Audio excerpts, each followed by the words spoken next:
भूकंप के लिहाज से उत्तराखंड बेहद संवेदनशील है। राज्य को भूकंप की दृष्टि से जोन 4 और 5 में रखा गया है। हाल ही में राजधानी देहरादून समेत आसपास के इलाकों में हल्के भूकंप के झटकों ने लोगों की चिंता बढ़ा दी है। लंबे समय से हिमालय राज्य में कोई बड़ा भूकंप नहीं आया है। हालांकि कई बार हल्के झटके महसूस किए गए, जिसको लेकर भूवैज्ञानिकों के माथे पर भी शिकन दिखाई दे रही है।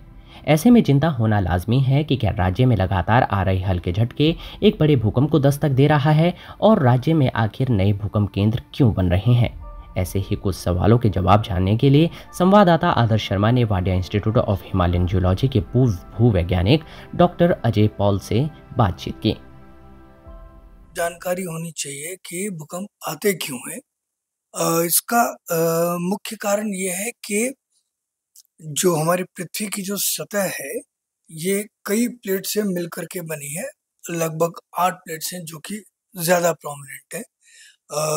जैसे कि हम अगर भारत भूभाग की बात करें तो भारत हिंद जो है वो इंडियन प्लेट और यूरेशियन प्लेट के टकराने से हिमालय की उत्पत्ति हुई।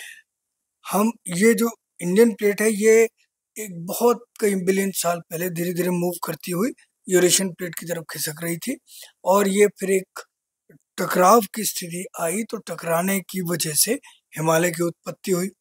लेकिन आज की स्थिति क्या है? आज ये स्थिति है कि जो इंडियन प्लेट है वो यूरेशियन प्लेट के, अगर इसको मैं इंडियन प्लेट मानूं और ये यूरेशियन प्लेट है, तो इंडियन प्लेट जो है वो यूरेशियन प्लेट के नीचे धीरे धीरे खिसक रही है। धीरे धीरे का मतलब जैसे कि 4-5 सेंटीमीटर पर ईयर। सुनने को ऐसा लगेगा कि ये बहुत ही कम संख्या है, लेकिन यदि आप देखें कश्मीर से लेकर अरुणाचल तक नीचे, तो वो लगभग ये 2800 किलोमीटर की जो है। और ऐसा नहीं कि ये यहीं तक सीमित है, वहाँ पे इंडोनेशिया, ये पूरा अफगानिस्तान। तो अब ये जो मूवमेंट है, ये जो प्लेट का एक दूसरे के सापेक्ष खिसकना है, जैसे यहाँ पे इंडियन प्लेट का यूरेशियन प्लेट के नीचे खिसकना, ये एनर्जी एक्युमुलेशन का कारण होता है कि एनर्जी सतह के नीचे एक्युमुलेट होती है। और ये जो एक्युमुलेटेड एनर्जी है, जब सतह से नीचे चट्टाने जो है, रॉक्स जो है, वो इस एनर्जी को, इस ऊर्जा को अपने में संजोए नहीं रख पाती हैं, तो एक वो स्थिति आती है कि वो टूट जाती है। इसी को हम भूकंप बोलते हैं।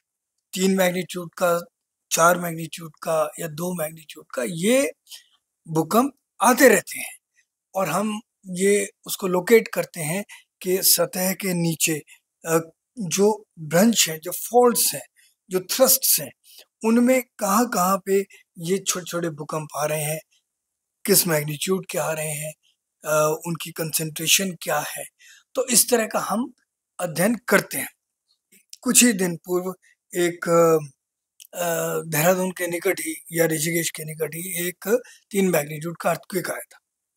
अब इस छोटे मैग्नीट्यूड के अर्थक्वेक की वजह से जान माल का नुकसान नहीं हुआ, लेकिन ये एक बहुत बड़ा इंडिकेशन है, और ये एक आपको एक तरह से ये याद कराने के लिए, चाहे वो पब्लिक हो या प्रशासन हो या कोई भी हो, उसको ये समझाने के लिए ये एक बड़ा अच्छा एक वो है कि आप सजग रहें, तैयार रहें कि यहाँ पर एक बड़े भूकंप की संभावना हमेशा बनी रहती, कभी भी आ सकता है। अब ये देहरादून के नजदीक ये एमबीटी है, ठीक है, यहाँ पे कुछ कम है साइस्मिसिटी, कम भूकंप आते हैं, लेकिन बड़े भूकंप को नकारा नहीं जा सकता।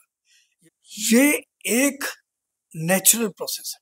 जिस तरीके से मैंने कहा था कि प्लेट्स की मूवमेंट एक नेचुरल प्रोसेस है, कोई रोक नहीं सकता, इसी तरह से ये जो ऊर्जा एकत्रित हो रही है, इसका निकलना भी एक नेचुरल प्रोसेस है, इसको रोका नहीं जा सकता। और इस बात को मैं रिपीट कर रहा हूँ कि ये एक जो छोटा सा भी भूकंप आया था, ये आपको एक जैसे एक रिमाइंडर जिसे हम कहते हैं, कि आपको ये बताने के लिए कि आप तैयार हैं कि नहीं है।